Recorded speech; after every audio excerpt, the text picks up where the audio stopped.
dia. Graça e paz do nosso Senhor Jesus. Eu quero saudar a todos que estão nos assistindo à distância, pela internet, e muitos que estão vivendo esse período da crise do coronavírus e sabem os desafios que nós temos tido como igreja, e nós temos tido como pessoas de reaprender e a convivência, de reaprender até um modelo de sermos igreja.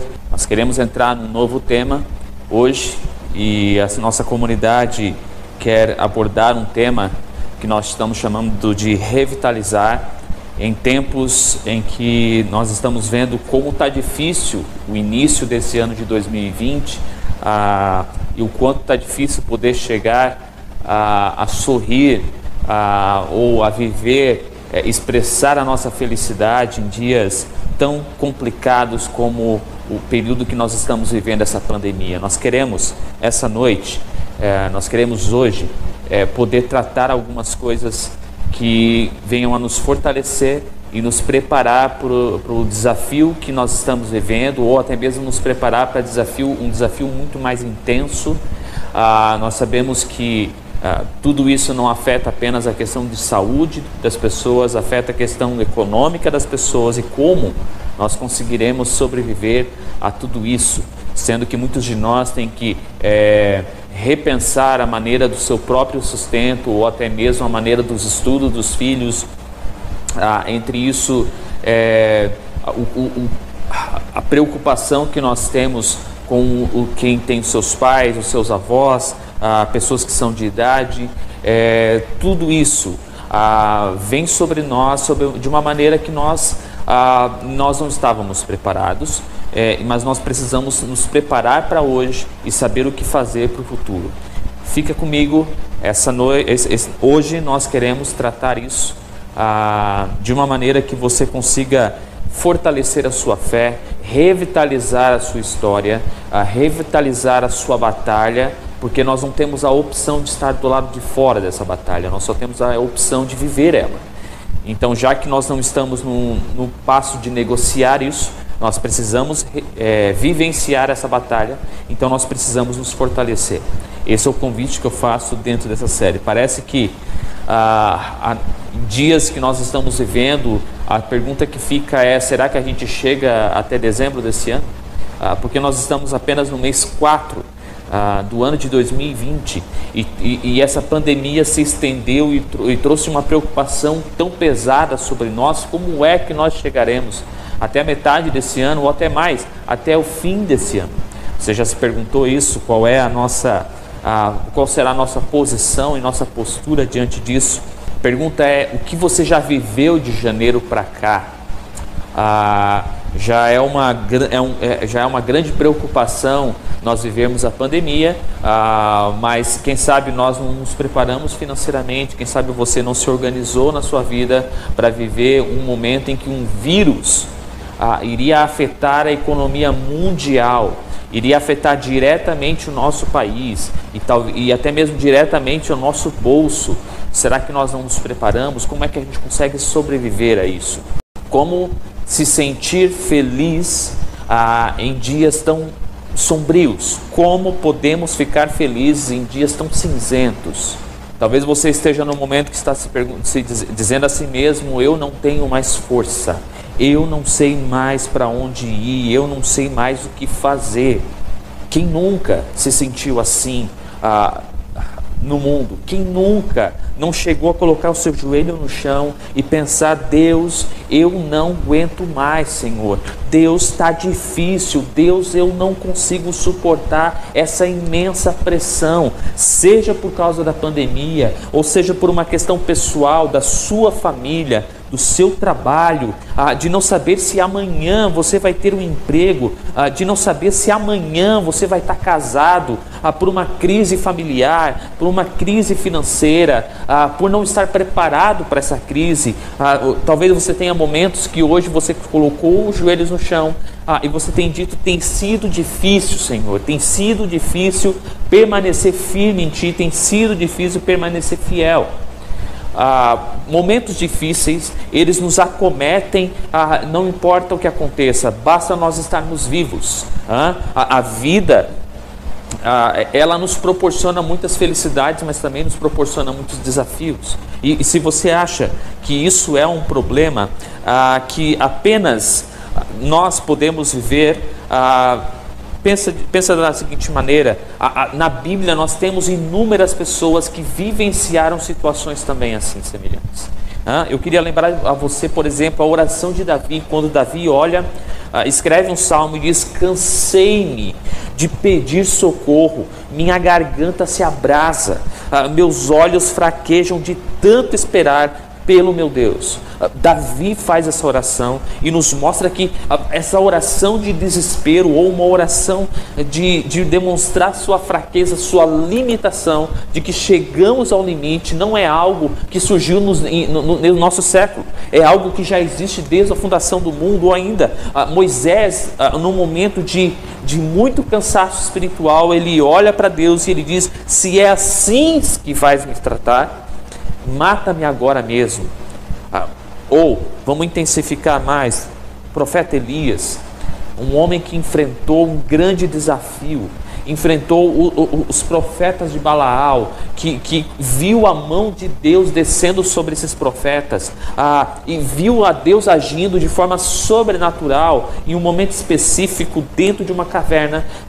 Elias ora a Deus e diz: Senhor, já tive o bastante, Senhor, tira a minha vida.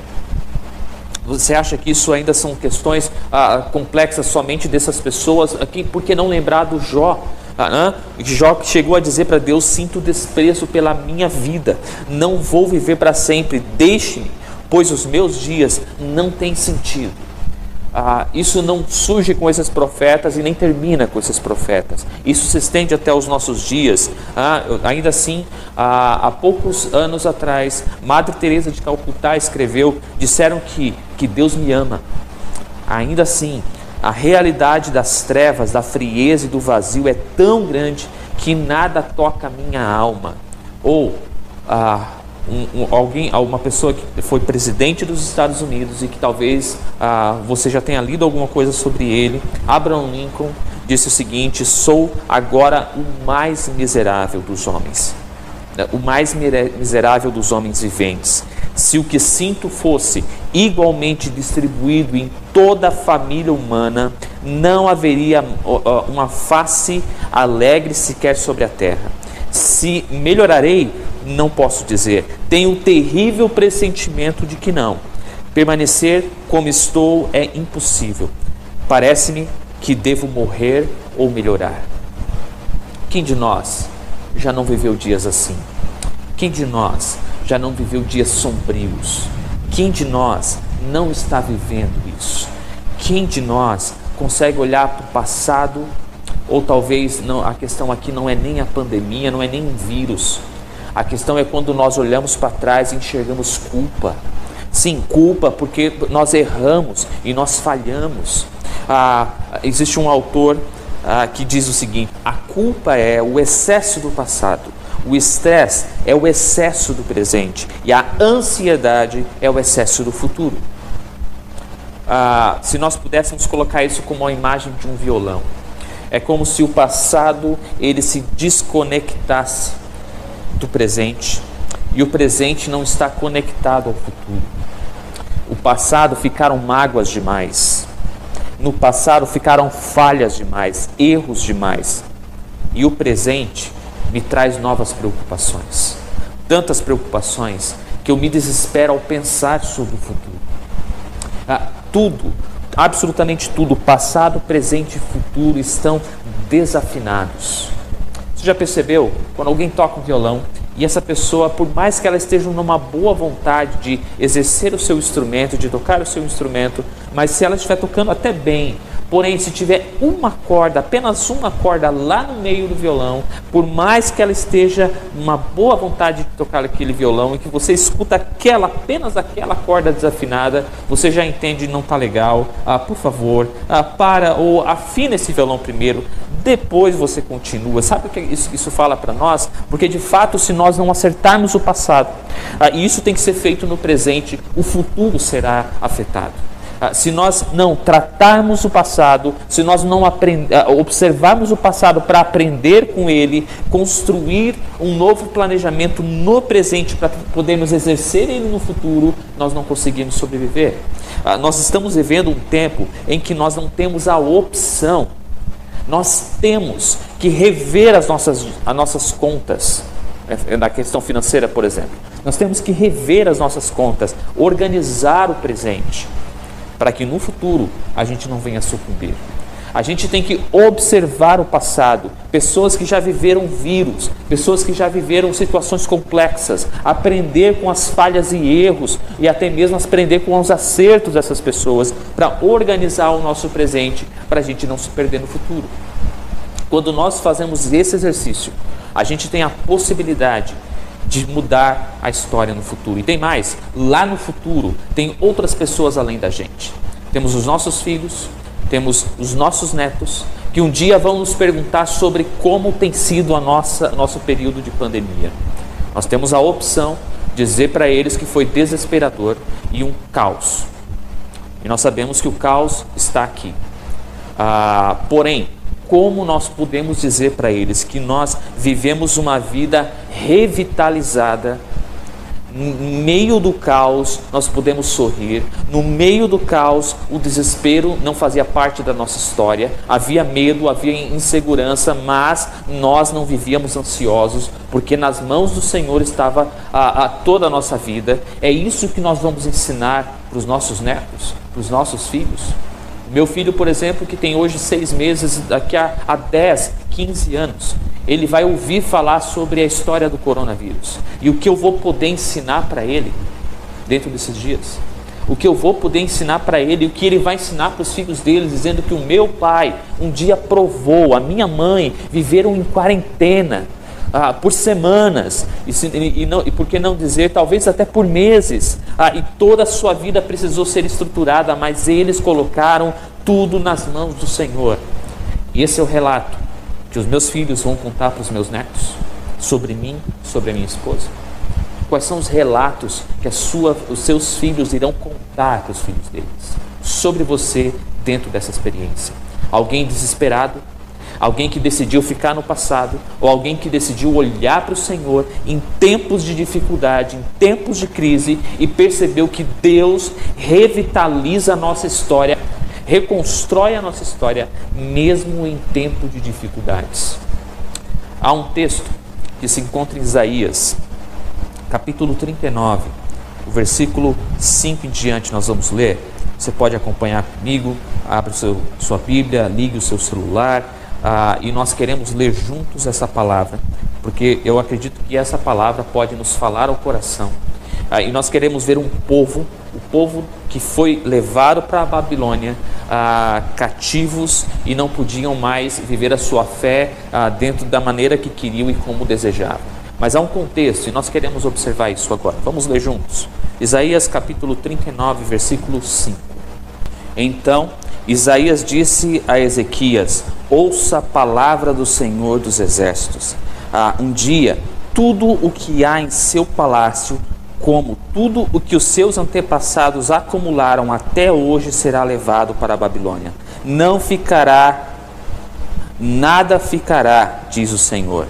E alguns dos seus próprios descendentes serão levados e se tornarão eunucos no palácio do rei da Babilônia. Perceba o seguinte, a palavra que Isaías traz aqui, ele olha para o rei Ezequias, e quando ele observa o rei Ezequias, ele traz algumas palavras dizendo: ouçam a palavra do Senhor dos Exércitos. Um dia, tudo o que há em seu palácio, e se tinha alguma coisa que o rei prezava, era pelo seu palácio e seus bens, bem como tudo o que os seus antepassados acumularam até hoje, será levado para a Babilônia. E o que Ezequias está recebendo aqui, por parte do profeta Isaías, ele está dizendo que vocês pecaram, vocês falharam. Leia toda a carta de Isaías, você vai conseguir entender isso. E quando ele descreve essas palavras para o rei Ezequias, o rei Ezequias está sendo informado que tudo que há no palácio, tudo que os seus antepassados já acumularam de tesouros, de bens, de terras, de palácio, de castelo, tudo que você pode dizer como bom que é seu, nada ficará, diz o Senhor. Mas se não bastasse isso, o versículo 7 ainda diz que não somente os bens, não somente as terras, não somente aquilo que eles têm nas mãos como poder aquisitivo, mas também os seus descendentes serão levados e se tornarão eunucos no palácio do rei da Babilônia. Eles não pertencerão mais a esse povo, mas estarão lá no povo da Babilônia. O nosso tema fala sobre revitalizar, e nós queremos tratar sobre esse tema de revitalização da nossa vida e da nossa história, ok? Quando nós entramos no versículo 1 do capítulo 40, nós então, do dia que o profeta falou, profetizou sobre a vida dos israelitas, do povo de Israel, até o momento do início do capítulo 40, se passou então 70 anos. Uau, 70 anos é muito tempo, e pensando na estimativa que aquele povo não vivia esses 70 anos, muitos deles morreram na Babilônia, e muitos que estavam vivendo lá nem chegaram a provar como era viver fora da Babilônia. Eles nasceram entre os babilônicos, eles cresceram entre o povo babilônico, eles só tinham uma realidade: viver entre o povo babilônico. Logo, nesse processo é como se eles esquecessem a sua cultura e a sua origem. Isso mostra que nesse período há um longo período de crise para esse povo. Esse povo começa a viver um período de escravidão, um período de perder tudo. Eles perderam famílias, perderam filhos, perderam seus jovens, perderam seus bens, perderam suas casas, e pouco restou. Os que conseguiram ficar na cidade de Israel ainda eram saqueados pelos povos vizinhos. Eles perderam absolutamente tudo, e talvez nós, nesse processo, conseguimos nos entender. Nós conseguimos ver que nós também muitas vezes perdemos tudo que temos nas nossas mãos, perdemos tudo que temos nos nossos dias, e o que nos resta? Já pensou você ter que perder o contato com seus filhos, perder a sua renda, perder o seu carro, perder tudo que você tem nas mãos? E mais, com o processo, daqui a alguns anos os seus filhos nem saberiam quem era esse Deus, quem era esse Senhor a qual você servia. Essa era a realidade do povo de Israel 70 anos depois. Porque no capítulo 40 nós vemos um povo que esqueceu quem era o Senhor, porque eles não aprenderam a conviver com o Senhor. Porque no tempo de crise, as suas famílias abandonaram o Senhor. Porque no período de crise, eles não foram ensinados pelas suas famílias a andar com o Senhor. Essa era a realidade desse povo. Quando nós temos aqui, no capítulo 40, famílias que nasceram longe do Senhor, nós temos então famílias que precisam ser relembradas quem é esse Senhor. Capítulo 40, a gente vai começar a abordar então o tema de hoje: revitalizar a vida. É saber que o Rei da história vem. E agora, no capítulo 40, nós estamos chegando a 70 anos depois das palavras do profeta Isaías. E nesse momento o povo pode escutar uma nova mensagem, uma nova postura de Deus para com esse povo. A minha pergunta é: como eu tenho agido diante das crises? Qual é a minha postura diante das crises? Qual é a minha postura diante dessa pandemia? Percebe a mudança do mundo de hoje? Percebe como o mundo de hoje está diferente? Como é a minha postura diante de crises no meu casamento, diante de crises no meu trabalho, diante de crises familiares? Qual é a minha postura? Que história eu quero contar para os meus filhos? Eu repito isso: que história eu quero contar para os meus filhos? Entra comigo no capítulo 40, versículo 3, diz assim: uma voz clama no deserto, preparem o caminho para o Senhor, façam no deserto um caminho reto para o nosso Deus. Todos os vales serão levantados, todos os montes e colinas serão aplanados, os terrenos acidentados se tornarão planos e as escarpas serão niveladas. Quando nós vemos isso no capítulo 40, dentro de primeiro uma promessa que o povo estava escutando através do profeta Isaías, de que Deus iria permitir que o povo da Babilônia saqueasse a cidade e levasse seus jovens embora. 70 anos depois, nós escutamos uma voz que clama, e essa voz é Deus dizendo: no deserto preparem um caminho para o Senhor, façam no deserto um caminho reto para o nosso Deus. Você precisa entender o contexto desse versículo. Primeiro, quando existia na antiguidade um momento em que o rei passaria por tal cidade, eles eram avisados com antecedência, os moradores daquela cidade eram avisados com antecedência, e eles precisavam então preparar aquele caminho para que o rei pudesse passar. Porém, quando o rei passasse, deveria existir ali uma bela estrada bem ampla, para o rei e toda a sua cavalaria, com enfeites nessa estrada. Isso não importa a cidade, a partir do momento que o rei passa por ali, um novo caminho tem que surgir.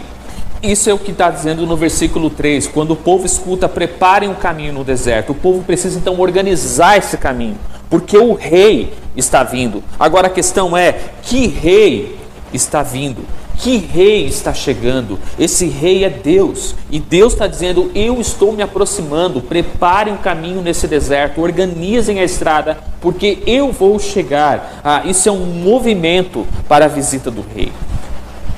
O que isso, no versículo 3, o que isso nos ensina? Toda resistência precisa ser quebrada. Toda resistência precisa ser quebrada. Tudo que nos impede de ver o rei vindo, tirando a angústia, a ansiedade, os problemas, tudo tem que ser resolvido para que o rei chegue. O caminho tem que estar pronto para a chegada do rei. Isso nos ensina que nós devemos organizar esse caminho, se preparar para esse rei. Não quer dizer que o rei não vai vir se o caminho não estiver pronto, mas quer dizer que nós impedimos a chegada do rei se nós deixamos empecilhos, porque assim como na antiguidade, se a estrada não tivesse boa e apropriada para que o rei passasse, ele não passaria por ali, ele passaria para o outro lugar. Se nós queremos que o rei passe pela nossa cidade, e a gente precisa preparar essa estrada, então significa que se nós não organizarmos a estrada, se nós não permitirmos que Deus tenha livre acesso sobre a nossa vida, nós estamos então colocando empecilhos que vão impedir Deus de ter acesso à nossa vida, ter acesso ao nosso deserto. E veja bem, mesmo que a gente prepare a estrada, nós ainda somos um deserto. A pergunta que eu te faço é: existe alguma resistência na sua vida que te impede de viver um novo caminho com esse rei? Existe alguma resistência na tua vida que impede esse caminho de surgir? Porque veja bem, Jesus disse: eu sou o caminho. Para que Jesus seja estabelecido na nossa vida, na nossa história, para que esse caminho seja presente na nossa história, existe alguma coisa que nos impede?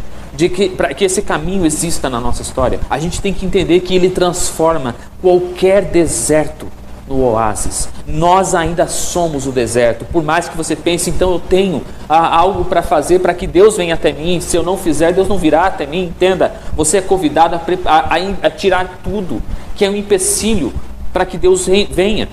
Mas a partir do momento que Deus venha, você ainda é um deserto. E a promessa de Deus para esse deserto é que todos os vales serão levantados. Você costuma ver vales no deserto? Você vê uma grande floresta dentro de um deserto, a menos que seja uma miragem, que é algo que não existe, mas você imagina, não existe, ok? Você ainda é um deserto, mas a promessa do versículo 4 é: eu farei vales, os vales serão levantados, todos os montes e colinas serão aplanados. Entendam, o texto disse: todos os vales serão levantados. Isso não é mensagem de autoajuda, para que você pense que de você brota força para fazer os vales.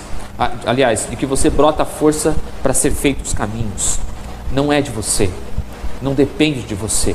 Porque veja bem, uma cidade nunca prepara uma estrada se não souber que o rei vem. O rei avisa que está vindo.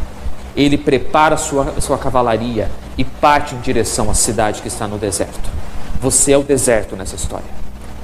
Você não deixa de ser o deserto com ou sem estrada. Você é o deserto nessa história. E isso não é uma mensagem de autoajuda, porque não depende de você e do seu esforço. depende daquele rei que disse: eu venho. Você só constrói essa estrada como resposta ao aviso do rei. O rei decidiu partir em direção a você. Você reage a isso ou não? Perceba que é o rei que, ao chegar, vai então levantar os vales.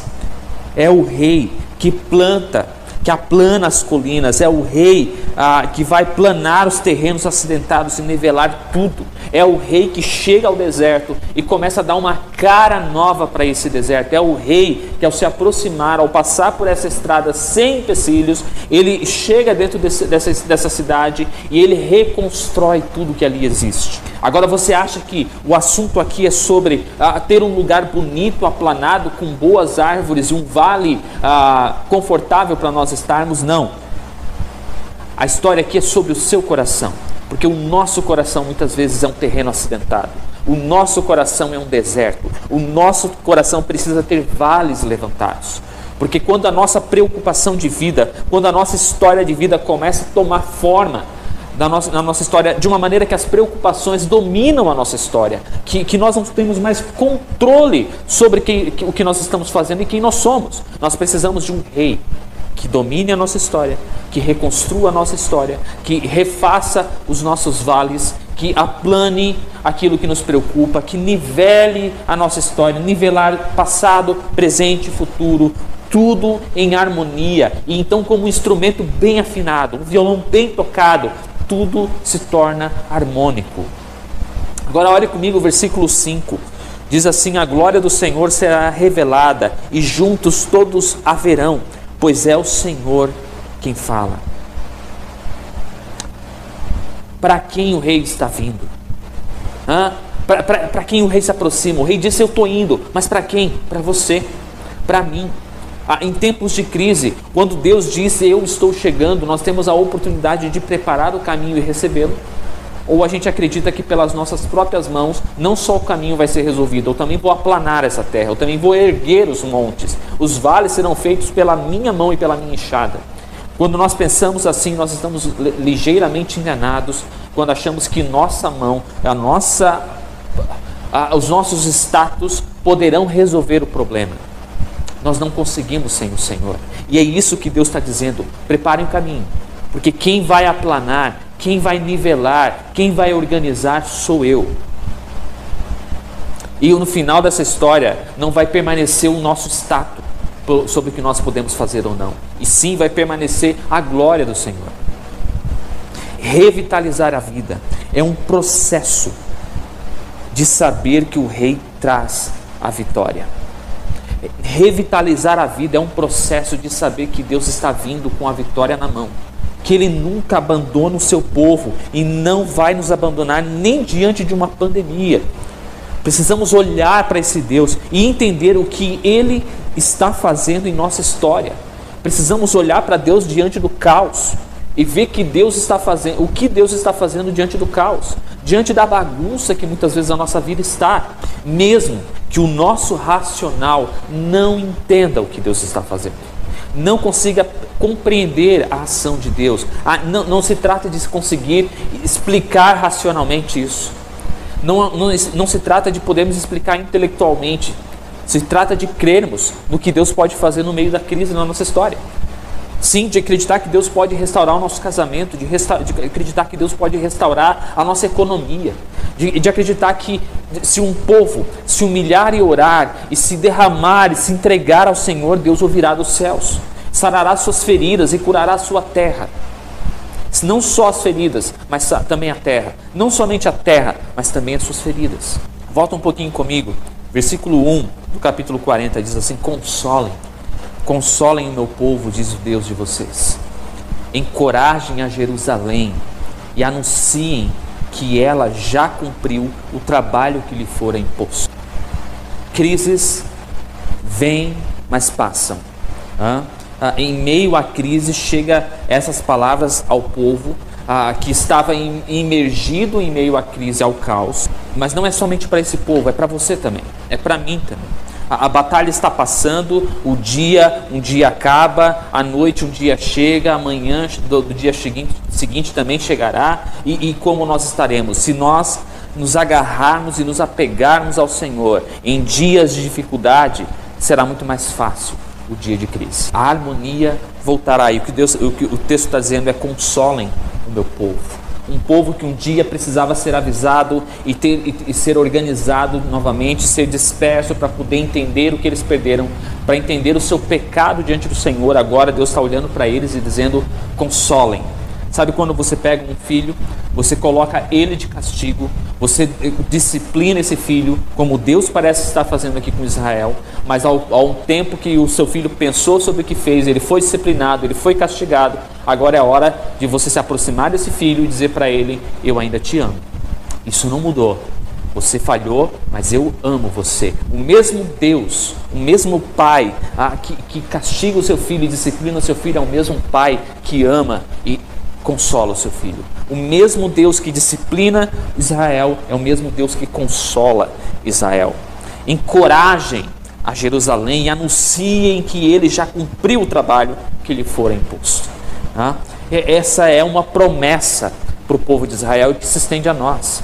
Você consegue entender um dia ouvindo a voz de Deus dizendo que em meio a todo esse caos, calma, haverá consolo. Se encorajem-se, anunciem que o trabalho já passou, o problema já passou. Ainda continuando o versículo 2 do capítulo 40 diz: pagou por sua iniquidade e recebeu da mão do Senhor em dobro por todos os seus pecados. Eu queria que você entendesse isso. Pagou por sua iniquidade e recebeu da mão do Senhor em dobro por todos os seus pecados. Uau, isso é um pouco complexo, né? O que você lembra nesse momento? Quando você lê que pagou por sua iniquidade e recebeu da sua mão, recebeu da mão do Senhor em dobro por todos os seus pecados, nós pensamos que Deus não só puniu esse povo, mas parece que Deus então puniu duas vezes esse povo. Parece que o negócio é complicado, mas veja bem, o que Deus está pagando a esse povo, entregando a esse povo, é o próprio castigo, é a própria consequência desse pecado. Perceba, Deus determina sobre a consequência do seu pecado, sobre o início dessa consequência, mas Deus também determina sobre o fim dessa consequência. Nada foge do controle de Deus, nada foge das mãos do Senhor. Aquilo que entra por permissão de Deus também sai por permissão de Deus. E nós não estamos na postura de questionar a Deus sobre a sua soberania ou sobre quem Ele é, ou sobre o que Ele está fazendo ou não está fazendo. Nós não estamos na posição de dizer: Senhor, olha para o nosso caminho, olha para o nosso país, para as nossas riquezas, para a nossa economia e para o nosso povo, Senhor, inclina os seus olhos, porque afinal de contas Tu és Deus amoroso, Senhor, usa esse amor agora. Nós não estamos na posição de exigir algo de Deus, ou nem determinar algo sobre Deus, porque isso não é o nosso papel. Nós estamos na posição de enxergar a nossa crise, reconhecer as nossas falhas diante da crise e saber reorganizar o presente para que o futuro não se perca. Mas isso me chama a atenção porque eu lembro de João 10, capítulo 11, versículo 11, que diz: eu sou o bom pastor. O bom pastor dá a sua vida pelas ovelhas. O versículo do início diz: pagou por sua iniquidade. O povo pagou por sua iniquidade. Nós hoje não precisamos mais do desespero. Mesmo em meio ao caos, mesmo em meio às falhas do nosso passado, há alguém que pagou por essa iniquidade, pagou esse alto preço, é Jesus. Ele pagou por um alto preço para que nós não precisássemos mais morrer e perecer. O versículo 10 do capítulo 40 ainda nos diz: o soberano, o Senhor, vem com poder, com o seu braço forte ele governa, a sua recompensa com ele está, o seu galardão o acompanha. Como pastor, ele cuida do seu rebanho. Com um braço ajunta os cordeiros e os carrega no colo. Conduz com cuidado as ovelhas que amamentam suas crias. Nós vemos aqui a figura de um rei, porque é um soberano, e nós vemos a figura de um guerreiro que com seu braço forte ele governa, a sua recompensa com ele está, o seu galardão o acompanha. Perceba comigo, um rei e um guerreiro são figuras que colocam o maior status que a pessoa possa ter, a maior imagem de uma pessoa, e alguém que pode resplandecer uma figura com autoridade, ok? Logo no seguinte versículo ele coloca: como pastor ele cuida do seu rebanho.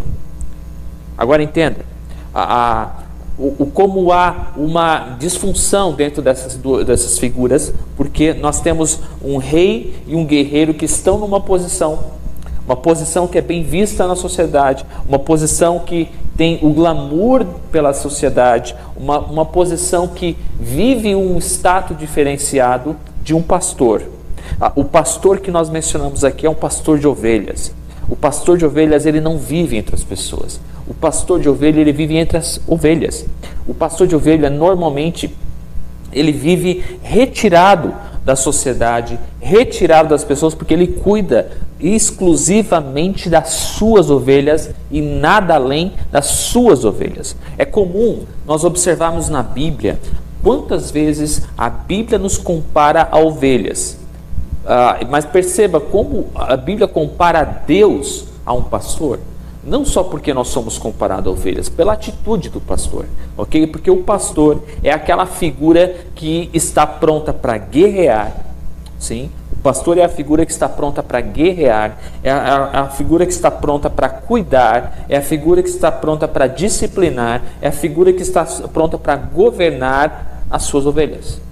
Ele cuida, ele disciplina, ele ama, ele dá bronca, ele abraça, ele dá tudo que as suas ovelhas necessitam. Essa é a figura que o próprio Deus, que se coloca como soberano Senhor, como rei, como alguém que luta com um braço forte e governa, como um guerreiro que tem a sua recompensa, o seu galardão, essa era a função do guerreiro, também se coloca como um pastor.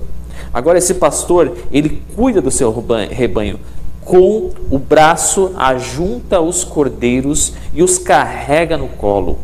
Consegue perceber que agora a figura do povo, que é aquele povo do deserto, aquele povo que era o deserto dos versículos anteriores, e que há 70 anos atrás precisava receber uma informação direta do Pai, através do profeta, que eles precisariam perder algo, a partir de agora eles serão cuidados, consolados por esse pastor. Eles estão sendo lembrados que eles têm um Deus que é soberano, que é um guerreiro, mas que é alguém cuidador, que é um pastor. E nós normalmente precisamos ser lembrados disso. Sabe por quê? Porque quando os problemas se acumulam, as crises demoram para passar, nós normalmente começamos a questionar: oh Deus, olha para a minha história, olha o que está acontecendo, Senhor, Tu está demorando para agir, Senhor. Nós questionamos o tempo de Deus, nós questionamos a maneira que Deus trabalha, tudo porque nós não temos uma resposta direta, imediata. E como nós somos pessoas de respostas imediatas, a gente tem dificuldade para entender que Deus não é. Deus não é um Deus de resposta imediata. Deus não trabalha com o tempo que nós trabalhamos. Entenda que o povo aqui precisa ser lembrado que o soberano guerreia por nós. O soberano guerreia por você. O Deus que criou tudo, Ele te ama e Ele cuida de você como pastor, mas Ele também é um guerreiro. Ele também é um rei que quer governar a sua história e a sua vida. Nós precisamos, assim como o povo de Israel, ser lembrados dessa figura, de um Deus que cuida e guerreia por nós, mas um Deus amoroso e cuidadoso. Avança comigo, versículo 12, diz assim: quem mediu as águas? Perceba, ainda estamos sendo lembrados. Quem mediu as águas? Na concha da mão. Com o palmo definiu os limites do céu. Quem jamais calculou o peso da terra? Ou pesou os montes na balança e as colinas nos seus pratos. Você consegue perceber que ele está colocando qual é a grandiosidade de Deus. Mas não para mim, avança comigo lá para o versículo 21, diz assim: será que vocês não sabem? Nunca ouviram falar? Não lhe contaram desde a antiguidade? Vocês não compreenderam como a terra foi fundada? Ele se assenta ao seu trono, acima da cúpula da terra, cujos habitantes são pequenos como gafanhotos. Ele estende os céus como um forro e as armas como uma tenda que para neles habitar. Agora compare o tamanho do seu problema. Lembre, nós estamos aqui relembrando o nosso problema. Você sabe muito bem que problemas são esses. Você sabe muito bem os problemas que você está vivendo. Não somente uma crise em que todos nós estamos imergidos, mas como problemas que são só seus. E que talvez você está se perguntando o que eu faço disso e para onde eu levo isso. Você está sendo lembrado aqui. Afinal de contas, você não sabe da grandiosidade desse Deus. Agora pega o seguinte, pega esses versículos que mostram o tamanho de Deus. Quer que eu repita? Versículo 21. Será que vocês não sabem? Nunca ouviram falar? Não lhes contaram desde a antiguidade? Vocês não compreenderam como a terra foi fundada? Olha o verso 22. Ele se assenta no seu trono, acima da cúpula da terra, cujos habitantes são pequenos como gafanhotos. Você está entre eles. Ele estende os céus como um forro e as armas como uma tenda para neles habitar. Percebe a grandiosidade do Senhor? Agora compare a grandiosidade do Senhor ao teu tamanho, ao tamanho do seu problema. Inúmeras vezes nós precisamos ser relembrados quem é Deus, aonde fica Deus e aonde está o nosso problema, a disfunção. A gente precisa ser lembrado que na balança, Deus é muito mais grandioso, é muito maior do que um problema que nós juramos ser gigantescos. Mas a gente só pode dizer que o problema é grande quando a gente esquece quem é Deus. Quando a gente começa a se afastar de Deus, a gente começa a esquecer quem era esse Deus. A gente começa a esquecer a mão amorosa desse Deus. A gente começa a esquecer que esse Deus guerreia por nós, como diz o versículo anterior. A gente começa a esquecer que esse Deus governa a nossa vida e que esse Deus é um Deus como um pastor amoroso. Olha quem está dizendo aqui que guerreia por nós. Olha o versículo 26. Ergam os olhos e olhem para as alturas. Quem criou tudo isso? Aquele que põe em marcha cada estrela do seu exército celestial e a todas chama pelo nome. Tão grande é o seu poder e tão imenso a sua força que nenhuma delas deixa de comparecer. Você consegue entender alguém que consegue ver tudo isso, abraçar tudo isso, consegue tocar as estrelas e tem autoridade até sobre as estrelas, coisa que nós temos apenas curiosidade. Agora, eu queria que você comparasse, eu quero finalizar essa mensagem.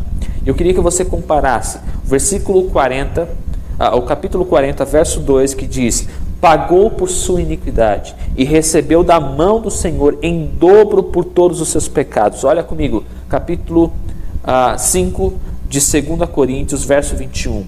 Deus tornou o pecado por nós, aquele que não tinha pecado, para que nele nos tornássemos justiça de Deus. Deus entra na história. Deus entra na sua história.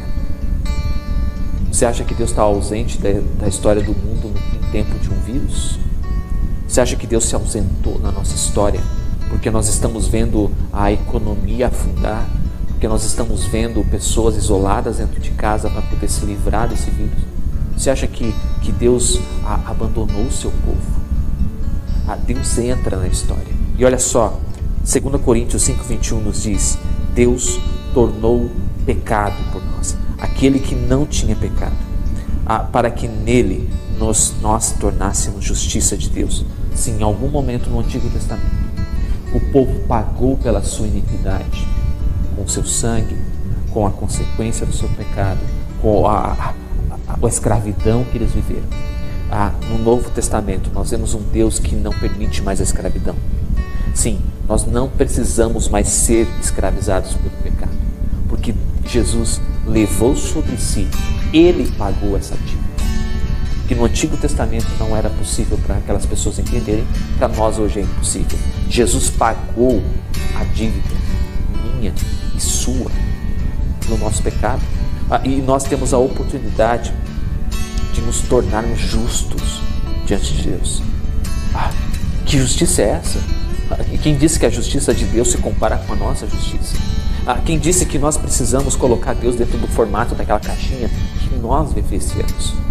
Deus não pertence a essa caixinha. Agora deixa eu finalizar. Revitalizar a vida é esperar no Senhor. Revitalizar a vida é esperar no Senhor. Isaías capítulo 40 diz o seguinte: Ele fortalece o cansado, dá grande vigor ao que está sem forças. Até os jovens se cansam e ficam exaustos, e os moços tropeçam e caem. Mas aqueles que esperam no Senhor renovam as suas forças, voam alto como águias, correm e não ficam exaustos, andam e não se cansam. Ele fortalece o cansado e dá grande vigor ao que está sem força. A pessoa que obedece ao Senhor, que vive esse processo de obediência, ele tem a possibilidade de descansar no Senhor. E por último ainda, há uma expectativa, porque veja bem, versículo 31 diz: Mas aqueles que esperam no Senhor renovam suas forças. Esperar no Senhor está envolvendo a obediência, renovam as suas forças, ele descansa. E tem mais, olha a expectativa: voam alto como águias, correm e não ficam exaustos, andam e não se cansam.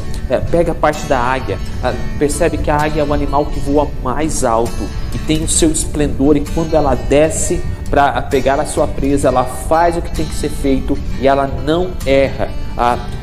O que Deus está dizendo é: aqueles que esperam no Senhor, aqueles que colocam a sua confiança no Senhor, aqueles que obedecem, aqueles que se entregam ao Senhor, esses provarão descanso, esses renovarão as suas forças. E tem mais, não só descansados eles estarão, como eles, ao momento de batalha, ao momento de luta, eles não estarão cansados. Eles não vão se fastigar, eles não vão cansar no meio do período, por mais que as batalhas virão.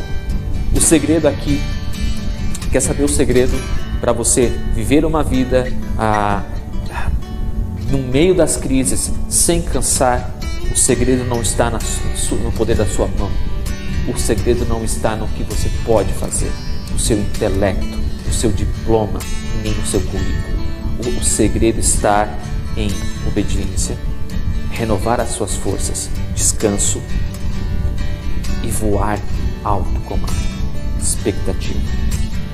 Nós sabemos que nós vivemos tempos de dificuldade, em que muitos de nós podem apenas olhar pela janela e imaginar um mundo lá fora. Nós sabemos que nós vivemos tempos muito diferentes daquilo que antepassados nossos viveram, por exemplo, na época da peste negra. Mas nós podemos mudar a nossa história diante da crise.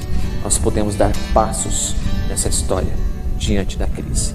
Quero fazer 3 perguntas rápidas para você. Primeiro, você crê que Deus é o Rei que vem para curar toda a criação? Você crê que esse Deus se compadece dessa criação? Deus não está brincando com a nossa história. Deus não é um Deus de ficar brincando com doenças ou com vírus na nossa história.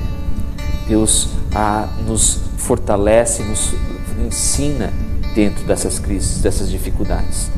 Segundo, o que tem esgotado as suas forças e você precisa entregar para Ele.